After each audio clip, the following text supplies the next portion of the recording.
کہ جب حدیث میں اس قدر واضح طور پہ عیسیٰ ابن مریم کنیت سمیت لفظ جو ہے وہ نام جو ہے وہ حضرت عیسیٰ علیہ الصلوۃ والسلام کا مذکور ہے، تو اگر ہم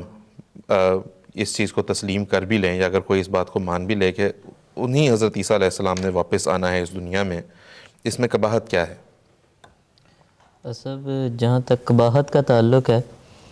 تو اس بات کے ماننے میں کہ وہی حضرت عیسیٰ ابن مریم علیہ الصلوۃ والسلام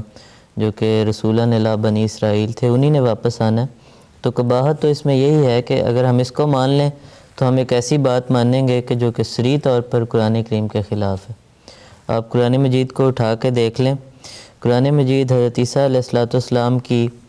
وفات کا 23 جگہ پر ذکر کرتا ہے، اور وہ 30 آیات جو ہیں وہ حضرت اقدس مسیح موعود علیہ الصلوۃ والسلام نے مختلف جگہوں پر پیش فرمائی ہوئیں۔ تو گویا اور وفات یافتگان کے متعلق جو اس دنیا سے ایک دفعہ گزر جائے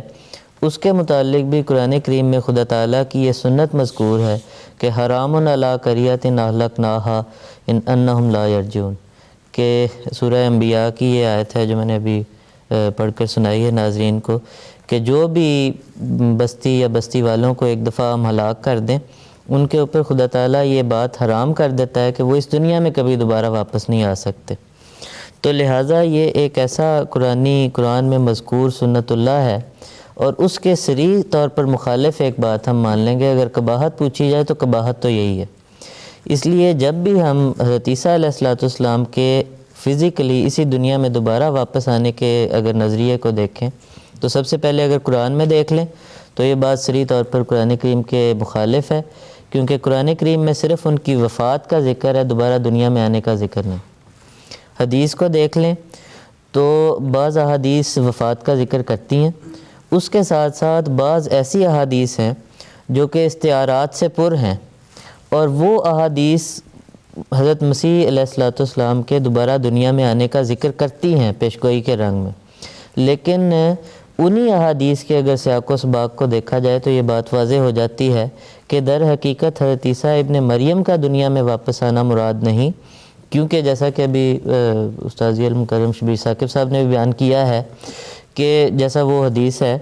کہ اسی مثلا حدیث میں جس میں حضرت عیسیٰ ابن مریم کے دنیا میں آنے کا ذکر ہے، اسی حدیث کے آخر میں رسول کریم صلی اللہ علیہ وسلم نے فرمایا وَإِمَامُكُم مِّنكُم، گویا وہ شبہ جو ابن مریم کے الفاظ سے دلوں میں گزر سکتا تھا کہ آیا شاید وہی ابن مریم نے دوبارہ واپس آنا ہے یا کسی اور نے آنا ہے، تو اس کے لیے تعیین کر دی کہ نہیں، تمہارا امام تمہیں میں سے ہوگا۔ ابن مریم یا مسیح ابن مریم اس آنے والے کو جو کہا جا رہا ہے یہ صرف صفات میں مشابہت کی وجہ سے کہا جا رہا ہے، ورنہ تمہارا امام تمہیں میں سے ہوگا۔ اسی طرح اگر احادیث کو دیکھ لیں تو وہاں پر اختلاف حلیتین والی حدیث جو مشہور بخاری کی حدیث ہے، جس کا بے شمار دفعہ اس پروگرام میں بھی ذکر ہو چکا ہے کہ دونوں مسیح، جو مسیح گزر چکا اور جو آنے والا مسیح ہے، دونوں کے حلیوں میں جو واضح فرق ہے وہ بخاری شریف میں مذکور حدیث میں بیان ہو چکا۔ اس لیے جن بھی احادیث میں حضرت مسیح علیہ الصلوۃ والسلام کے یا حضرت مسیح ابن مریم کے آنے کا ذکر ہے وہ استعارات سے پر ہیں، اور انہی احادیث میں اس بات کا حل موجود ہے کہ مسیح ابن مریم نے دوبارہ واپس نہیں آنا بلکہ آنے والا اور وجود ہوگا، اور اس کے بارے میں